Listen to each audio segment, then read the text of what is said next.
ذنون مصری رحمۃ اللہ علیہ فرماتے ہیں الشوق کہ محبت اور شوق جب اللہ تعالیٰ کا دل میں بہت بڑھ جاتا ہے تو پھر اذا بلغ العبد استبطأ الموت شوقا الى ربه وحبا للقائه والنظر الیہ، تو بندے کو موت بے تاب کر دیتی ہے، دل چاہتا ہے کہ موت جلدی آ جائے تاکہ مجھے اللہ سے ملاقات نصیب ہو جائے اور اللہ تعالی کا دیدار نصیب ہو جائے۔ سبحان اللہ۔ معلوم ہوا کہ اللہ رب العزت کی محبت انسان کے لیے زندگی کا سب سے بڑا سرمایہ ہے۔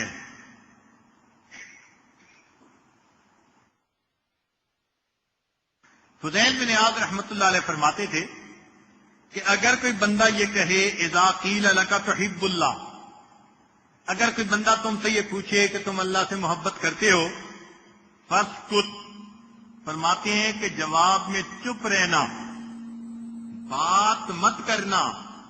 عجیب نکتے کی بات کھولی، فرمایا کہ جب کوئی تم سے پوچھے کہ تم اللہ سے محبت کرتے ہو، فاسکت، خاموش رہنا۔ فَإِن قُلْتَ لَا كَفَرْتَ، اگر تم نے کہا نہیں تو پھر کافر ہو جاؤ گے۔ وَإِن قُلْتَ نَعَمْ، اور اگر تم نے کہا ہاں، فَلَيْسَ وَصْفُكَ وَصْفُ الْمُحِبِّينَ، تو محبین کا وصف تو تمہارے اندر موجود نہیں، لہذا جھوٹ بولنے سے پرہیز کر لینا۔ اللہ اکبر کبیرہ۔ تو معلوم ہوا کہ ہم اگر اللہ رب العزت سے محبت کرتے ہیں تو ہمیں محبین کی صفات اپنے اندر پیدا کرنے کی ضرورت ہے، اور محبین کی یہ دلیل ہوتی ہے کہ ان کے ان یکون ذکر اللہ عندک احلی من العسل، اللہ کا ذکر ان کے نزدیک شہد کھانے سے بھی زیادہ مرغوب ہو جاتا ہے۔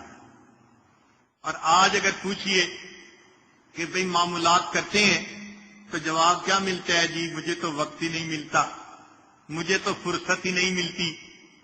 تو محبین کی تو یہ علامت نہ ہوئی نا کہ 24 گھنٹے گزر گئے اور مراقبے میں بیٹھنے کی 5 منٹ بھی توفیق نصیب نہ ہوئی، مہینوں گزر جاتے ہیں، تہجد کی توفیق نہیں ہوتی۔ یہ معلوم ہوتا ہے کہ انسان اللہ سے برائے نام محبت کا اظہار کرتا ہے، اس کے دل میں اللہ کی محبت نے جڑ نہیں پکڑی ہوتی۔ اگر محبت دل میں جڑ پکڑ جائے تو یہ کیسے ممکن ہے کہ انسان پورا دن اپنے رب کو یاد نہ کرے؟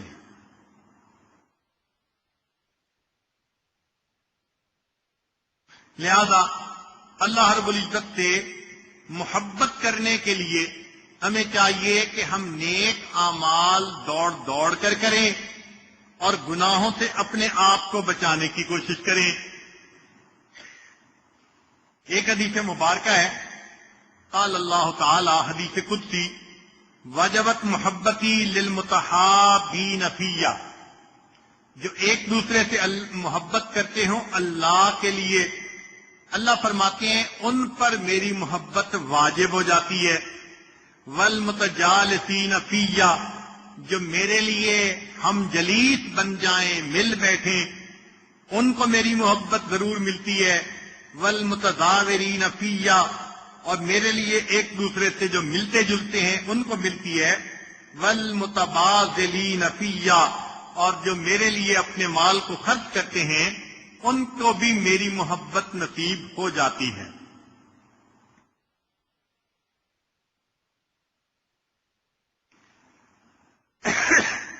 چنانچہ مسلم بن یسار رحمت اللہ علیہ فرماتے ہیں ما تلذذ المتلذذون بمثل الخلوۃ بمجاۃ اللہ والانس بمحبتہ، جن لوگوں کو اللہ کے ساتھ محبت ہوتی ہے ان کو پھر اللہ کے ساتھ خلوت میں کیا مزہ ملتا ہے، ایسا مزہ دنیا میں کسی دوسرے بندے کو نصیب ہو نہیں سکتا۔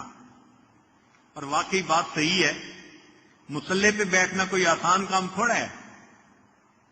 ایک رات ذرا بیٹھ کے تو دیکھیں، سمجھ لگ جائے گی۔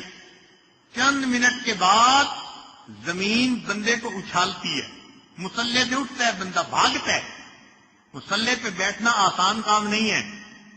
جو لوگ عشاء کے وضو سے فجر کی نمازیں پڑھا کرتے تھے یہ وہ لوگ تھے جن کے دل اللہ کی محبت سے لبریز ہوا کرتے.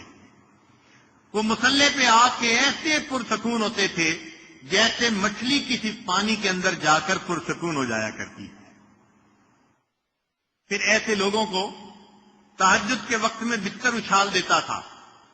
وہ اللہ کے سامنے اٹھ کے کھڑے ہوتے تھے اور اللہ رب العزت سے اپنی محبت کا اظہار کرتے تھے.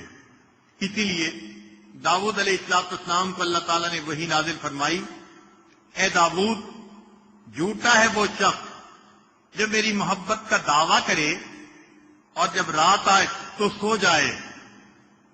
جھوٹا ہے وہ شخص جو میری محبت کا دعویٰ کرے اور جب رات آئے تو سو جائے. کیا ہر عاشق اپنے معشوق کے ساتھ تنہائی نہیں چاہتا؟ اگر ان کو محبت تھی تو ان کو چاہیے تھا کہ رات کے آخری پہر میں اٹھتے اور میرے ساتھ اس وقت راز و نیاز کی باتیں کرتے. تو سالک کے دل میں یہ تمنا ہونی چاہیے کہ کوئی بھی رات تہجد کے بغیر نہ گزرے. ہاں، سنت مبارکہ ہے کہ عشاء کے بعد انسان جلدی سوئے. آج شیطان اس سنت سے ہمیں محروم کرتا ہے. عشاء کے بعد جلدی سونے والی سنت اس سے محروم کرتا ہے. حدیث پاک میں ہے کہ نبی علیہ السلام عشاء سے پہلے سونے کو ناپسند کرتے تھے اور عشاء کے بعد والحدیث بعدہا، عشاء کے بعد باتیں کرنے کو ناپسند فرماتے تھے.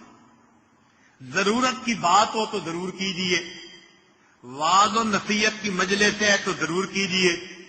ایک ہوتا ہے گپ شپ. آج عشاء کے بعد لوگ اس طرح فریش ہوتے ہیں جیسے اللہ والے فجر کے بعد پورا دن گزارنے کے لیے فریش ہوا کرتے. کچھ لوگوں کا تو دن ہی عشاء کے بعد شروع ہوتا ہے. اس کو فون ہو رہا ہے، اس کو فون ہو رہا ہے، اس سے باتیں ہو رہی ہیں. اچھا آج فلاں کارنر پہ کھانے کے لیے چلتے ہیں، آج فلاں پوائنٹ پہ کھانے کے لیے چلتے ہیں. جب رات کا ابتدائی حصہ اس طرح بسر کر دیا گیا تو پھر ایسے لوگوں کو یہ نہیں کہ تہجد کی توفیق ہوتی ہے. نہ وہ رات کے 1-2 بجے تک تو ان کاموں میں وقت گزارتے ہیں.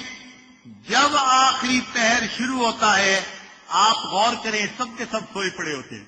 شیطان تھپکی دے کے سلا دیتا ہے، بس میں نے تم سے وقت ضائع کروانا تھا، اب تم نے کر لیا، لہذا آپ آرام سے سو جاؤ. ہم نے کئی مرتبہ تجربہ کیا اس کا.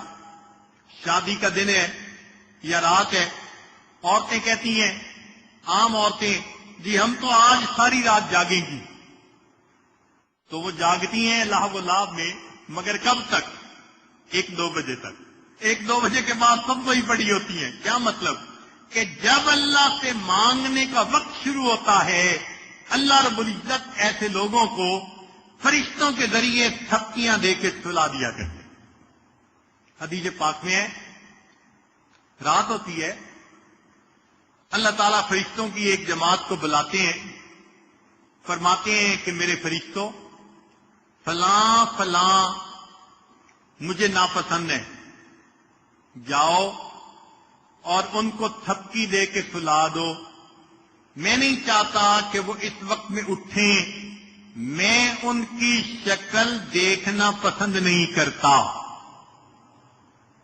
لہذا فرشتے تھپکی دے کے سلا دیتے ہیں. ساری رات جاگتے ہیں، آخری پہر میں گہری نیند آ جاتی ہے.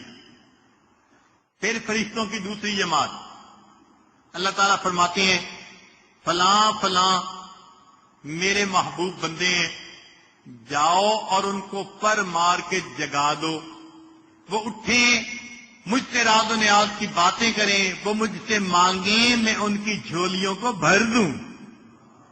چنانچہ فرشتے آتے ہیں اور بعض لوگوں کو پر مار کے جگا دیتے ہیں. چنانچہ آپ نے دیکھا کہ بعض لوگ ان کو کبھی گھڑی کا الارم بھی لگانا پڑتا تہجد کے لیے. اندر الارم فٹ ہوتا ہے، خود بخود آنکھ کھل جاتی ہے، وہ فرشتے جگا دیتے ہیں ان کو تہجد کے لیے. اور فرمایا ایک تیسری جماعت فرشتوں کی ہوتی ہے. اللہ تعالیٰ فرماتے ہیں کہ دیکھو فلاں فلاں میرے مقربین میں سے ہیں، میں ان سے اتنا پیار کرتا ہوں، میں ان سے راضی ہوں، ان سے خوش ہوں، جاؤ اور ان کی کروٹ بدل دو، ان کی کروٹ بدل دو. یہ چاہیں گے تو عبادت کریں گے اٹھ کر، یہ چاہیں گے تو سوئیں گے. میں ان کے جاگنے پہ بھی راضی ہوں، میں ان کے سونے پہ بھی راضی ہوں. اب ہم سوچیں کہ ہم تینوں میں سے کس کیٹیگری میں داخل ہیں. اگر مہینہ گزر گیا اور تہجد نہ پڑھ سکے چند دن بھی، تو اس کا مطلب کہ پہلی کیٹیگری جس کو فرشتے تھپکیاں دے کے سلا دیتے ہیں، تو یہ نہ کہا کریں میں تہجد نہیں پڑھتا، بلکہ یوں کہا کریں کہ اللہ اس وقت میرے چہرے کو دیکھنا پسند نہیں کرتے. حقیقت تو یہی ہے نا کہ اللہ تعالی شکل دیکھنا ہی پسند نہیں کرتے، سلا دیتے ہیں، سوئے رہو، پڑے رہو. سالک کو چاہیے کہ ایک مہینے میں اگر 30 دن ہوتے ہیں تو 35 مرتبہ تہجد پڑھے. اب آپ حیران ہوں گے کہ جی دن تو 30 اور تہجد 35 مرتبہ. جی ہاں، جو تہجد پڑھنے والے ہیں وہ ایک رات میں 2 دفعہ بھی پڑھتے ہیں. پڑھ لی پھر سو گئے، پھر اٹھے، ابھی تہجد کا وقت تھا، پھر وضو کر کے تہجد پڑھ لی.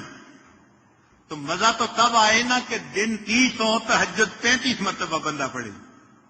یہ جائے کہ ہم روزانہ بھی تہجد نہیں پڑھ پاتے. اس کا آسان طریقہ کہ رات کو جلدی سونے کی عادت ڈالیں، اس سنت کو زندہ کریں. ہم بہت سارے فضول کاموں میں لگے رہتے ہیں اور دیر سے سوتے ہیں. کوئی کام ضروری نہیں ہوتے، ان کاموں کو دن میں سمیٹیں. عشاء پڑھی اور اس کے بعد جلدی سو گئے. جب جلدی سوئیں گے تو آنکھ بھی جلدی کھلے گی، لہذا تہجد میں اٹھنا آسان ہوگا. اور آج کے دور میں ہم یہ بھی نہیں کہتے کہ تم ساری رات ہی جاگتے رہو. اللہ رب العزت نے ہمارے لیے آسانی کو پسند کیا. الدین یسرن، دین میں آسانی ہے. تو کیا کرنا چاہیے کہ فجر میں تو اٹھنا ہی ہوتا ہے، تو اذان سے آدھا گھنٹہ پہلے اٹھنے کی عادت ڈالیے. جب آدھا گھنٹہ پہلے اٹھ گئے تو پھر آپ 10 منٹ میں وضو کر لیں اور بقیہ 20 منٹ میں آپ 4 رکعت نفل پڑھ کے آخری 5 منٹ میں اللہ سے دعائیں مانگ لیں. اتنی ہی تہجد آج کے دور میں انسان کو ولی بنانے کے لیے کافی ہے. اس سے لمبے مجاہدے کرنے کی ضرورت نہیں ہے. اتنی ہی تہجد پڑھ لیجیے، بس نام تہجد والوں کی لسٹ میں شامل ہو جائے. ہاں، جس کو زیادہ وقت لگتا ہو وضو کرنے میں تو وہ آدھے گھنٹے کی بجائے پونا گھنٹہ پہلے اٹھ جائے. اکثر مردوں کی عادت ہوتی ہے وہ بیت الخلا اس طرح جاتے ہیں جیسے بیت الخلا ہوتا ہے، بیٹھ ہی جاتے ہیں. اگر ایسی صورت ہے تو پھر اور 15 منٹ پہلے، اور اگر نارمل ٹائم ہے تو 10 منٹ کافی ہیں وضو کرنے کے لیے اور 20 منٹ کافی ہیں تہجد اور دعا کے لیے. بس تہجد والوں میں نام شامل ہو جائے گا. اور اس تہجد کے پڑھنے پہ انسان کو اللہ کا وصل ملتا ہے. اب ذرا سوچئے، اگر کسی بندے نے ایک بینک کے اندر اپنا اکاؤنٹ کھولا اور 1000 روپیہ اس نے جمع کروایا، بینک ہولڈر کی فہرست جب بھی بنے گی تو جہاں بلین اور ملینز والوں کی فہرست میں نام آئیں گے، 1000 روپے جمع کروانے والے کا نام بھی لکھا جائے گا. اکاؤنٹ ہولڈر تو ہے نا. تو بس یہی سمجھ لیجئے کہ ہم نے آخری آدھے گھنٹے میں اٹھ کر اگر 4 رکعت نفل پڑھ لیے تو قیامت کے دن جہاں عشاء کے وضو سے فجر کی نماز پڑھنے والوں کا نام آئے گا اسی فہرست میں ہم فقیروں کا نام بھی شامل کر لیا جائے گا. بھئی اکاؤنٹ میں 4 رکعتیں تو لکھی ہوئی ہوں گی نا. اور اس کا ایک اور آسان طریقہ کہ بسا اوقات عورتوں کے لیے اٹھ کے تہجد پڑھنی مشکل ہوتی ہے، تو آسان طریقہ کہ عشاء کی نماز کے بعد ہی 4 رکعت کی نیت کر لیں اور پھر سوئیں اور دعا مانگیں، اللہ آخری پہر میں اٹھا دیجیے گا. آنکھ کھل گئی تو اس وقت تہجد پڑھیں، نہ کھلی تو فقہا نے لکھا ہے کہ وتر کے بعد جو نفل پڑے گا اللہ تہجد والوں میں نام شامل فرمائیں گے. بلکہ فقہا نے تو اور بھی بات آسان کر دی. فرماتے ہیں جو تہجد باقاعدہ پڑھنے والا بندہ ہو، اگر وہ بندہ کسی وجہ سے کسی رات تہجد قضا کر بیٹھے تو اگر اس نے اس دن اشراق کے نوافل پڑھ لیے تو اشراق کے نوافل پڑھنے پر اس کا نام اس رات کے تہجد پڑھنے والوں میں شامل کر لیا جائے گا. تو اب تو ہمیں چاہیے کہ زندگی کی کوئی رات تہجد کے بغیر نہ گزرے. کوشش تو تینوں پہ کریں. اسی لیے فقہا کی ذہانت دیکھیے، فقاہت دیکھیے کہ انہوں نے وتر سے پہلے بھی 2 رکعت نفل رکھے اور وتر کے بعد بھی 2 رکعت نفل رکھے. اتنا بھی پڑھنے والا عبادت کرنے والوں میں تو شامل ہو جائے گا. آج شیطان بدبخت نے عبادت کا ذوق ہی چھین لیا، نہ وتر سے پہلے نفل نہ وتر کے بعد نفل، تو ادھر سے ہی محروم. اس لیے ہر ممکن یہ کوشش ہو کہ تہجد پڑھنے والوں میں ہمارا نام شامل کر لیا جائے. کوئی بھی اللہ کا ولی ایسا نہیں ہوا جو تہجد کا عادی نہ ہو. یہ نعمت ملتی ہی تہجد کے وقت میں ہے. اس وقت کا اٹھنا انسان کے لیے ضروری ہے. آپ سوچیں، جس بندے کو رات ڈیوٹی دینی پڑتی ہے اس کو 3,000 روپے تنخواہ ملتی ہے. 3,000 کا کیا مطلب؟ ہر رات کا 100 روپیہ. 100 روپے کے پیچھے یہ خدا کا بندہ عشاء سے لے کے فجر تک جاگتا ہے، اور ہم اللہ کے لیے اگر اذان سے آدھا گھنٹہ بھی پہلے نہیں جاگتے، ہم نے تو تہجد کی قیمت اللہ کے سامنے چند روپے کے برابر بھی نہ لگا. چند روپے پانے والا تو ساری رات جاگے، ہمارے دل میں تہجد کا اتنی بھی قدر نہ ہوئی. اس لیے کوشش یہ ہونی چاہیے کہ اللہ رب العزت کے سامنے تہجد میں روزانہ ہم بیٹھیں، کھڑے ہوں اور اللہ کے سامنے دامن پھیلائیں، اللہ سے دعائیں مانگیں. کچھ ایسے بھی اوقات ہوتے ہیں جب اللہ کی رحمت متوجہ ہوتی ہے. جب کسی کی نیت ہو نا کام کرنے کی، اس وقت کام کروانا آسان ہوتا ہے. یہ جو دفتر میں کلرک بادشاہ ہوتے ہیں نا، یہ بڑے ذہین ہوتے ہیں. یہ افسر کا موڈ دیکھ لیتے ہیں، آتے ہی دیکھتے ہیں کہ ذرا اکھڑا اکھڑا ہے، سمجھ جاتے ہیں ہو سکتا ہے بیوی سے انبن ہوئی ہو. تو آج تو ہر فائل نے نو ہی لکھنا ہے اس میں، لہذا جو کیس انہوں نے اپروو کروانے ہو وہ پیش ہی نہیں کرتے. اور جب دیکھتے ہیں کہ آج ذرا طبیعت کھلی ہوئی ہے، اچھے موڈ میں ہے، تو جو فائلیں چھپا چھپا کے رکھی ہوتے ہیں ان پہ بھی سائن کروا لیتے ہیں. ان کو پتہ ہے آج موڈ ہے اس کا کرنے کا. تو اگر دنیا کا کام کروانے والا وہ بھی دیکھتا ہے کہ آج صاحب کرنے کے موڈ میں ہے، کروا لو، تو نبی علیہ الصلوۃ والسلام نے بتلا دیا، میرے امتیو، رات کا آخری وقت ہوتا ہے، اللہ رب العزت ایک فرشتے کو حکم دیتے ہیں، جاؤ اور دنیا میں اعلان کر دو، هل من سائل فأعطی له. ہے کوئی سوال کرنے والا جس کو میں عطا کر دوں، ہے کوئی مغفرت کا چاہنے والا میں اس کے گناہوں کو معاف کر دوں۔ جب اللہ رب العزت اعلان کروا رہے ہیں، اس کا مطلب کہ دینا بھی چاہتے ہیں، بخشنا بھی چاہتے ہیں۔ اگر ہم نے وہ وقت غفلت میں، نیند میں سو کر گزار دیا، سوچئے ہم نے کتنا بڑا نقصان کر لیا اپنا۔ اس لیے رات کے آخری پہر کی چند رکعت اس کو اس طرح اہتمام سے پڑھیں جیسے عام لوگ 5 نمازوں کا اہتمام کرتے ہیں۔